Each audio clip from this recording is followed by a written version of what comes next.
The train shuddered and stopped in the tunnel. Lights dipped to dim mode and came back half strength. People grabbed poles and the edges of seats. A chime sounded, then a high repeating beat from the front car. The air felt warmer by a few degrees, like the ventilation paused. Rowdy voices started in the middle car and moved forward. In the lead car, passengers had a view into the operator's cab through the small window. The operator sat slumped forward over the console. The vigilance alarm kept beeping every few seconds. A woman hit the passenger intercom near the door. "Hello, hello." The driver's not moving. She spoke fast but clear. "Front car. He's down." After 2 rings, a voice answered, clipped and steady. "Rail Control Center. Which car are you in?" "Front car," the woman said. "We can see him through the window." "He's not responding." "Copy," the controller said. "All passengers remain calm. Do not force doors. Do not pull any emergency devices unless instructed. Train is safely stopped. We are dispatching EMS and transit police. I'll speak through the train PA in 30 seconds. A man in a stained jacket stood near the forward bulkhead, listening. He had a worn backpack at his feet, a paper coffee cup crushed in one pocket, and a cheap umbrella strapped with a rubber band to one strap. People gave him space earlier when the car was crowded. The teenagers near the fold-out seat snickered when he first boarded and then forgot him. Now the snickering boy pointed at the slumped operator. "He's dead, dude." The man in the jacket looked through the window once, then at the alarm annunciators. He didn't push his way forward. He kept his voice normal. "Don't pound on the glass. Use the intercom." "We already did," the woman said. The PA clicked and the controller's voice came through the car speakers. "Attention passengers. This is rail control. The train has gone into penalty braking. You are safe where you are. EMS is en route to the next station and to a tunnel access point. We have confirmed loss of response from the operator. If there is a medically trained person in the front car, please activate the passenger intercom and identify yourself." No one spoke. The man in the jacket pressed the intercom button. "Front car. I'm not a doctor. I have rail equipment experience. I can secure the cab and report indicators if you authorize access." A man in a suit 3 passengers back scoffed. "Yeah, right, copy," the controller said through the speaker and the intercom grill at the same time. "Stand by." A short pause. "Front car. What's your name?" "Daniel," the man said. He didn't add a last name. "Daniel, do not enter the cab yet. Is anyone with medical training available?" Silence again. A young woman lifted her hand halfway and lowered it. "I did a first aid course." "Not a lot. That can help," the controller said. "Daniel, in the forward vestibule, there is a red sealed panel labeled Emergency Cab Access. Do you see it?" "Yes." "Break the seal. Behind it is a handset and a metal key in a plastic sleeve. Hold the handset to the intercom so I can verify your location. Do not open the cab until I tell you." The suit stepped forward. "You can't let him near that." He spoke to the other passengers. "This is insane." The woman who first called the RCC raised her voice. Everyone stepped back and let rail control handle it. Daniel broke the seal with a flat edge on the panel frame. He pulled out the gray handset and the sleeve with a single brass reverser key, labeled with a stamped number. He held the handset near the grill. "I have the handset. I hear you," the controller said, louder through the dedicated line. "I will remain on this direct circuit with you. Put the handset on your shoulder so your hands stay free. There is a cab door release cover next to the window. Flip it and pull the lever." "Copy," a teen boy snorted. "Copy," he says. The woman gave the teen a look and he quieted. Daniel flipped the cover and pulled the lever. The cab door clicked but didn't open. "Door is latched. It needs a tug." "Authorized to enter," the controller said. "On entry, first confirm the operator's breathing and pulse. Announce findings. Then secure the console." Daniel looked at the woman with the first aid course. "You with me?" She nodded, face pale but steady. He pulled the door. It opened 6 inches and stuck. He pulled again. It gave. He and the woman slid into the narrow cab. He set the handset on the console edge, pressed between a panel lip and a binder clip, so the lines stayed open. The operator slumped forward, seat belt still down around his lap. Daniel spoke plainly, not raising his voice. "Sir, can you hear me?" No response. He touched the man's shoulder. "Sir, He slid the fingers to the operator's neck, counted, and kept his tone even. Breathing, pulse present, shallow. Skin clammy. The controller responded immediately. Copy breathing with pulse. Keep him in the chair if secure. If you can recline the seat slightly and support his head, do it. Do not remove him into the car unless he arrests. EMS is on the way from both tunnel and next station. Daniel eased the seat back one notch and wedged the headrest with his backpack, so the operator's airway stayed open.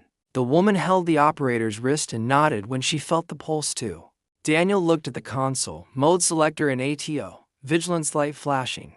Brake applied, traction request 0, ATP OK, doors closed. He didn't touch anything yet.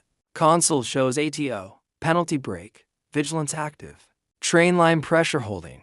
Doors closed. Understood, the controller said. We see your train stopped outside signal H12 between stations Belmont and North Line, approximately 70 meters short of marker 12. We have track crews reporting a dropped tool cart near the right-of-way past your position. That's not a collision hazard where you are, but we don't want you to roll into it unsupervised. Daniel, can you take restricted manual if authorized to move to the platform? I will only authorize under my control and under 10 miles per hour. The suit leaned into the doorway from the passenger side. You can't let a random person run a train.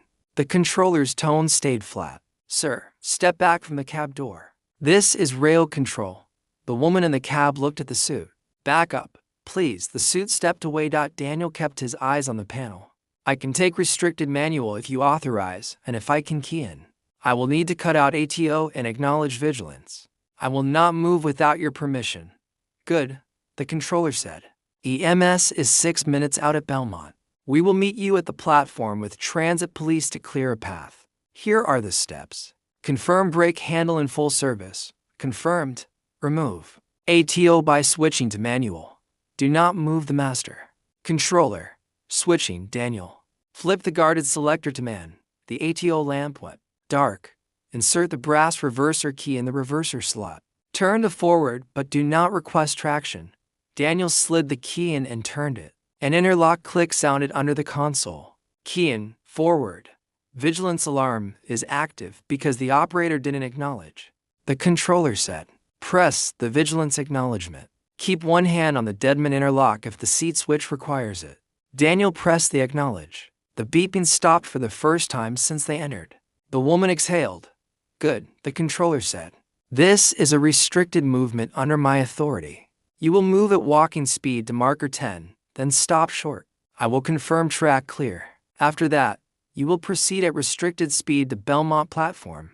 Any unusual condition, you stop and report. Are you ready to release brakes? Ready, Daniel said. He looked at the woman. Can you keep eyes on him and tell me if his breathing changes? I can do that. Daniel moved the brake handle one notch to release. He did not touch traction. The train remained still under penalty. Brake released. Penalty still holding. Reset the penalty with the reset button on the upper left panel. The controller said. Then apply slight traction for creep only. Daniel pressed reset. A relay clicked. The brake gauge rose from penalty value to release range. He slid the master controller to the first notch. The car nudged forward. Passengers in the front car murmured. Someone in the back hit a door panel. It rattled but held. The PA clicked again with the controller's voice. Passengers, the train will move slowly to the next station under rail control guidance. Stay clear of doors and do not pull emergency handles. Remain seated or hold poles firmly. The suit shouted from the aisle. This is crazy. He's going to crash us. The same teen who mocked earlier yelled back. Shut up and sit down. Daniel eased the train forward. The headlight washed the tunnel wall and track bed. The rails glistened slightly in the light. A faded marker with the number 11 on a white plate slid past. He watched the speed readout for miles per hour, 6, then 7. He held it at 7, approaching marker 10. Daniel said, stop to car length short. The controller said, track crew reported a dropped cart beyond 12 earlier. They are clear and holding, but I want eyes on the roadbed. Daniel eased the controller to idle and brought the brake in, smooth and early. The train slowed evenly and stopped with a soft push. People in the car leaned and straightened. Stop short of 10 by to car lengths, he said. Stand by, the controller said. A short pause. Track crew confirms the cart is farther ahead, off the running rail, but near the walkway. Good call to stop. We'll proceed with caution. Daniel, before you move, brief the passengers in your car with your voice. Keep it calm and short. Daniel stepped back to the door window and spoke through it. We're moving slowly to the next station. Stay seated or hold on. Don't pull the red handles. If you feel unwell, sit on the floor and hold a pole. He returned to the console. Ready. Proceed to marker 8, the controller said. Restricted speed not to exceed 10 miles per hour. Watch the right-of-way. Daniel brought the master controller to first notch again. The train moved, smooth and controlled. The woman in the cab watched the operator's chest. Still breathing, she said. Still shallow. The controller worked other channels in the background, his voice switching between lines. Belmont Station, stand by for medical. Police, hold the platform. Announcer, make a message for crowding. Train for 115 behind them, hold at North Line. Do not advance. Maintenance, confirm power levels in the tunnel section J17.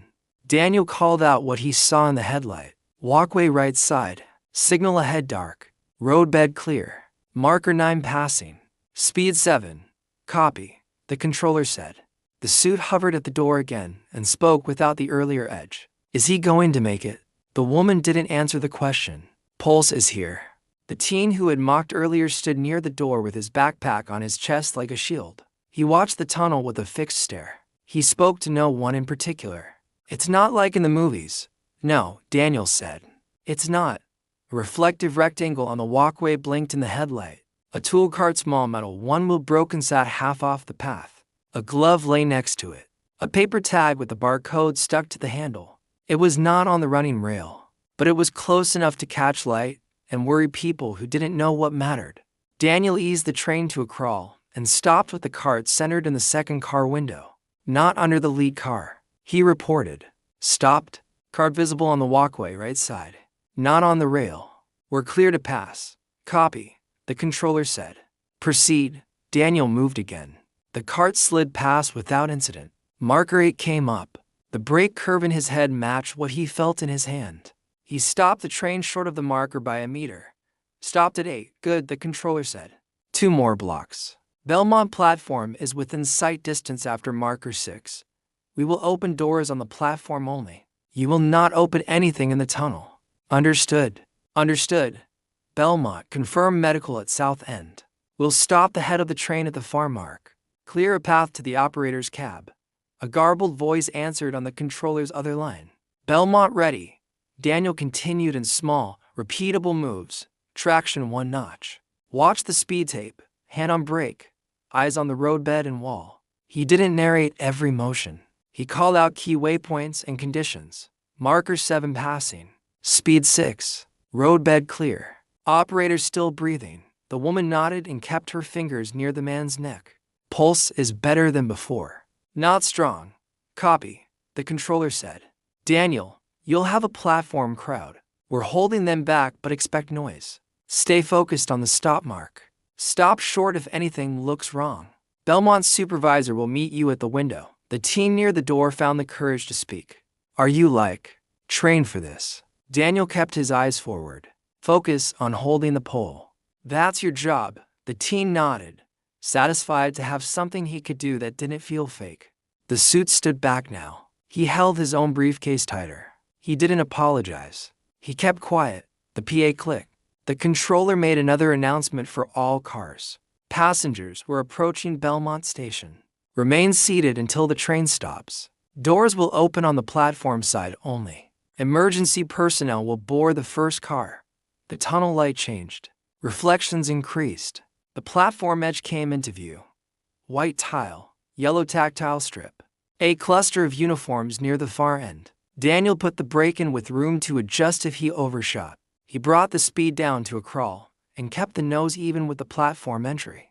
After the 6th marker, he stopped 10 feet short of the mark on purpose. Stopped. 10 short, he said. Hold, the controller said. Belmont, clear. Belmont clear, a new voice said crisply on the open circuit. EMS staged. Doorside personnel in place. The controller returned to Daniel. Bring it to the mark. Open the cab window and speak to the supervisor. Keep the operator secured. Do not open any passenger doors until we confirm the landing. Daniel released a hair of brake and rolled forward to the paint mark at the platform end. He stopped. The brake held. He set the handle. He slid the small cab window open. Cool platform air came in. A station supervisor in a reflective vest stood outside with a radio. Police officers held a line of waiting commuters 10 feet back. EMTs with a stretcher waited behind the supervisor. Supervisor at Belmont, the vest said, meeting Daniel's eyes through the window. Status of your operator? Breathing, Daniel said. Pulse present, unresponsive. Copy, the supervisor said. He's spoken to his radio. Bring EMS to the cab. All others hold. The controller spoke into the train PA again. Passengers, do not stand until doors open. We will open only the fronted doors on the platform side initially. Remain calm and await instructions. The supervisor looked at Daniel again, then pointed to the console. Are you the operator? No, Daniel said. Rail control authorized me to move in restricted manual. The supervisor's eyes narrowed for a second as he processed that. He nodded once and kept things moving. EMS is coming in now. Control, confirm we can open the first set of passenger doors on the platform only. Confirmed. The controller said. Open local doors only. Cars 1 and 2. Platform side. Daniel looked at the door control. The woman in the cab looked at him. Do you want me to? I'll handle the door enable, he said.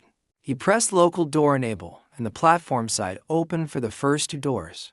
He kept the rest locked. The doors hissed and slid. Platform noise swelled. Radios, a station announcement, shoes, a cough. He leaned toward the window. EMS coming in? Right behind me, the supervisor said. He stepped aside. 2 EMTs moved past with a stretcher. A transit police officer followed.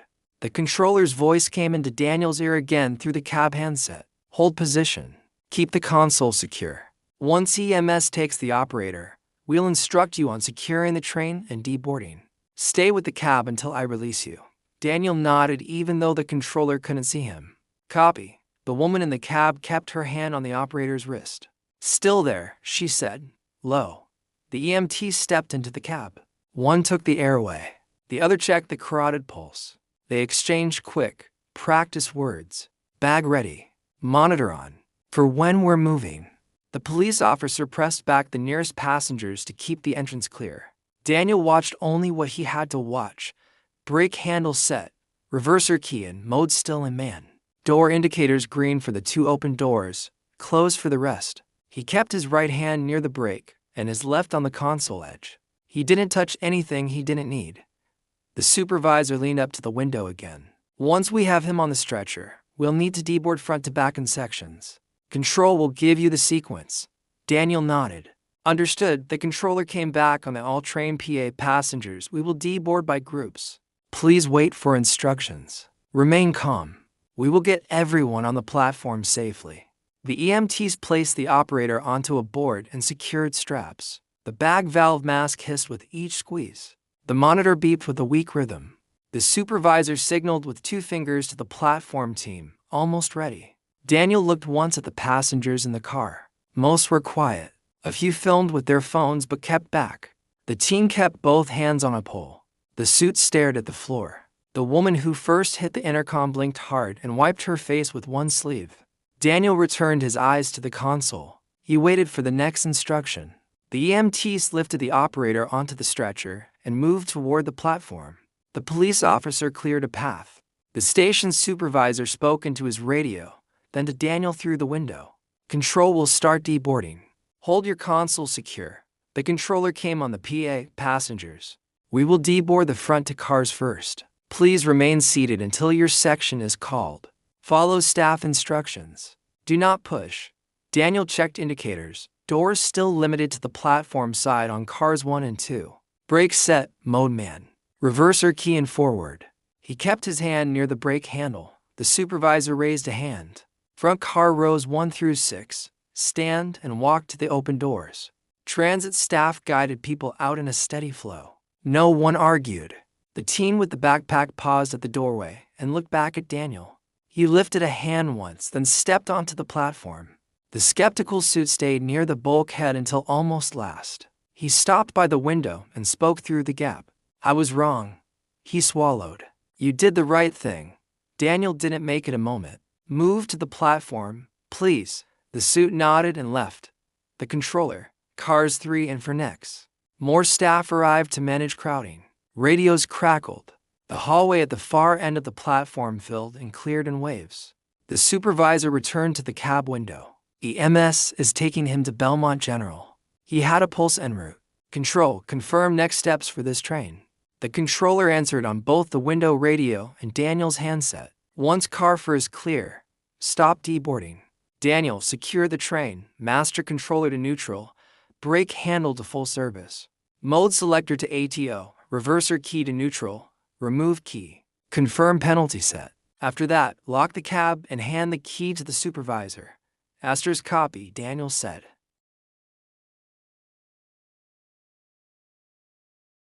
He waited for the last group to step off. The platform team closed the 2 open doors. Door indicators went solid red. He moved through the sequence, master controller to neutral, brake full service, mode back to ATO. Reverser to neutral, press penalty set. He waited for the interlock.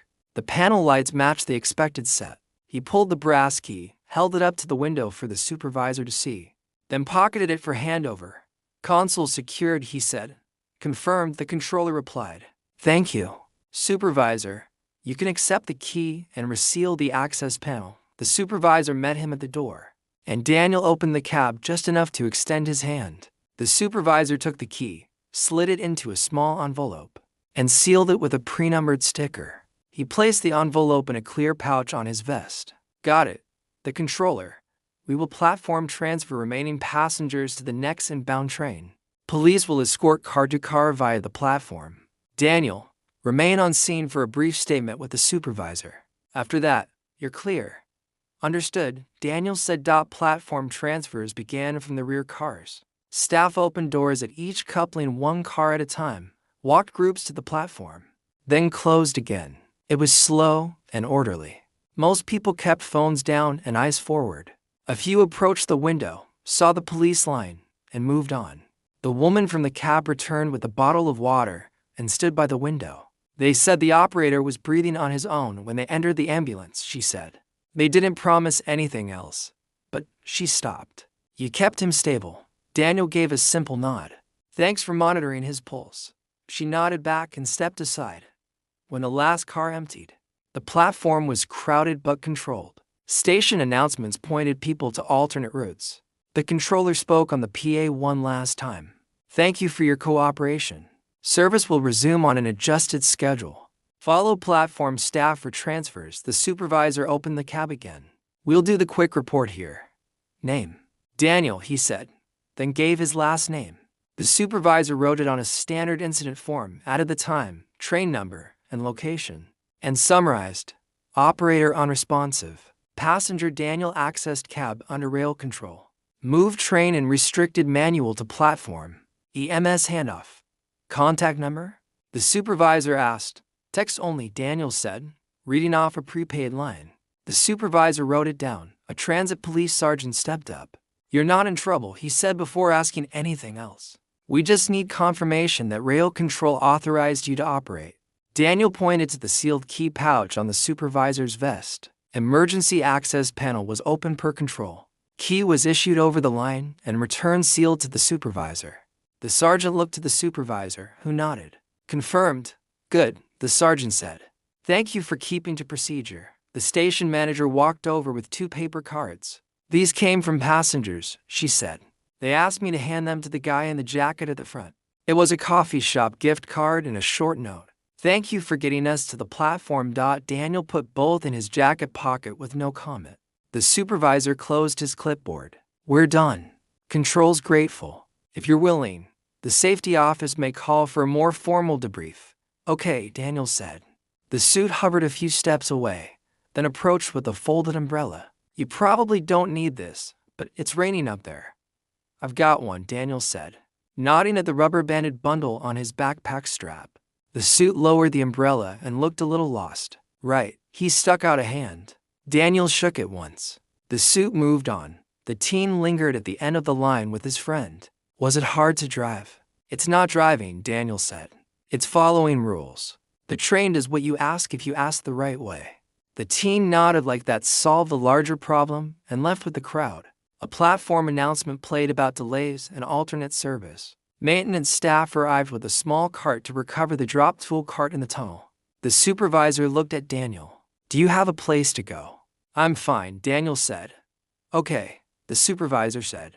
Thank you again. Daniel closed the cab door, flipped the safety cover over the release, and followed the supervisor to the stairs. On the mezzanine, he stepped aside to let a stream of commuters pass. The station smelled like wet concrete and hot brakes. He checked his prepaid phone. No messages dotted street level. It was raining light and steady. He unhooked his own small umbrella, opened it, and stepped out of the flow near the curb. Sirens faded toward the hospital. Transit vehicles idled by the entrance. A vendor pushed a cart under an awning to stay dry. He walked to the edge of the sidewalk and looked back at the station entrance once. People went in and out. No one noticed him. That was fine. He turned and started down the block. Half a minute later, someone called from behind. It was the station manager, jogging to catch up under a hooded jacket. She held out a laminated card. One more thing, she said. This is a day pass in case you need to move around while service is weird. It's not much. He took it. Thanks. If the safety office text, it'll show as a city number, she added. They'll probably just ask for the sequence you followed. Okay. She looked like she wanted to say more and decided not to. Have a good rest of your day. You too, he said. She headed back. He kept walking. The rain kept its pace. He passed a storefront where a TV showed a local news banner about subway delays. The sound was off. The headline crawled across the bottom and moved on to weather. At the next corner, he stopped under an overhang and checked the time on a scratch watch. He had no appointments and no statement to give beyond what he already said. He had done what was needed and handed back the key. His phone buzzed once. A text from an unknown number. This is transit safety. Operator is stable at Belmont General. Thank you for your assistance. We may follow up. He typed a short reply received. He slipped the phone back into his pocket with the day pass and the gift card. He stepped out from under the overhang and walked on. The street noise rose and fell. Behind him, the subway entrance kept swallowing and releasing people like always. He didn't look back again.